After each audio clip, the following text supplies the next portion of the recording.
আমার প্রথম স্বামীকে চিটিংবাজ বললেও কম বলা হয়। অভিনয়ই ছিল আমার অক্সিজেন, সেটাই কেড়ে নিয়েছিল। জোর করে কাজ ছাড়িয়ে দেওয়া হয়, লাগাতার মানসিক অত্যাচারের অন্ধকার অতীত ফাঁস করলেন জনপ্রিয় বাঙালি অভিনেত্রী নবনীতা দে। বর্তমানে কেমন চলছে অভিনেত্রীর নতুন দাম্পত্য জীবন, বিস্তারিত থাকছে এই প্রতিবেদনে। বন্ধুরা, চ্যানেলে নতুন হলে চ্যানেলটি সাবস্ক্রাইব করে রাখতে পারেন ও ভিডিওটি শেয়ার করতে পারেন।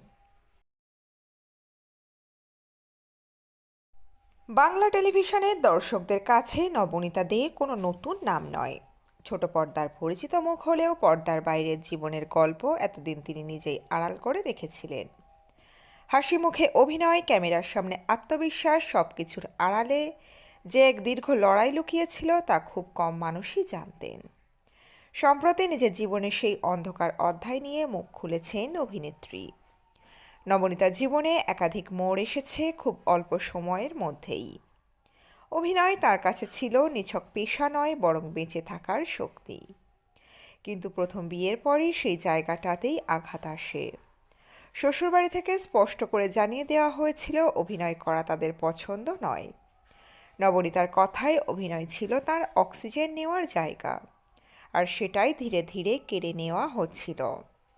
কাজ পাওয়া সত্ত্বেও ইচ্ছাকৃতভাবে অনেক ধারাবাহিকের সুযোগ হাতছাড়া হয়, যার নেপথ্যে ছিল সংসারের চাপ ও মানসিক বাধা। এই সম্পর্কের ভেতরে শুধুই পেশাগত বাধা নয়, ছিল গভীর মানসিক অত্যাচারও। অভিনেত্রী নিজেই জানিয়েছেন শারীরিকভাবে কোনো দিন তার গায়ে হাত তোলা হয়নি, কিন্তু মানসিক নিগ্রহ ছিল ভয়ঙ্কর রকমের। বিয়ের আগেও একাধিকবার সম্পর্ক ভেঙেছে, আবার জোড়া লেগেছে। পরে তিনি জানতে পারেন তাকে বিয়ে করার আগেই তার স্বামীর আরও দুটি বিয়ে হয়েছিল, যা তার কাছে সম্পূর্ণ অজানা ছিল। নবনীতার স্পষ্ট বক্তব্য, তার আগের স্বামী ছিলেন মোস্ট চিটিংবাজ। এই সম্পর্কের মধ্যেই তাদের কন্যা সন্তানের জন্ম হয়, কিন্তু তাতেও পরিস্থিতির কোনো উন্নতি হয়নি। দুর্ভাগ্য এখানেই থামেনি। বিচ্ছেদের আগে মৃত্যু হয় তার প্রথম স্বামীর। একদিকে স্বামীহারা হওয়া শোক, অন্যদিকে লাগাতার দোষারোপ। সব মিলিয়ে জীবন কার্যত অন্ধকারে ঢেকে যায় তার। নবনীতা জানিয়েছেন, স্বামীর শেষকৃত্যের পরেও শ্বশুরবাড়ির কেউ তার পাশে দাঁড়ায়নি। সেই সময় একা হাতে সন্তান সামলে নিজেকে সামলে দাঁড়িয়ে থাকা ছিল তার জীবনের সবচেয়ে কঠিন পরীক্ষা। তবু জীবন থেমে থাকে না। সময়ের স্রোতেই নবনীতার জীবনে আসে অভিনেতা রাজা চট্টোপাধ্যায়।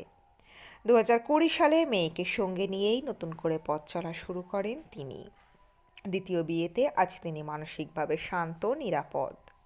শুধু স্বামী নয়, গোটা শ্বশুরবাড়িকেই নিজের পরিবার বলে মনে করেন নবনীতা। রাজার আগের পক্ষের মেয়েকেও তিনি নিজের সন্তানের মতোই ভালোবাসেন। নেতাজি নগরে দুজনে মিলেই জিম খুলেছেন। বহু ঝড় পেরিয়ে আজ নবনীতার জীবনে এসেছে স্থিরতা, যার জন্য তাকে লড়তে হয়েছে অসম্ভব কঠিন এক যুদ্ধ।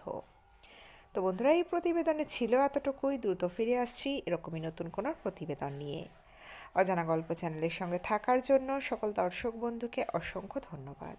দেখতে থাকুন, চোখ রাখুন আমাদের অজানা গল্প চ্যানেলে।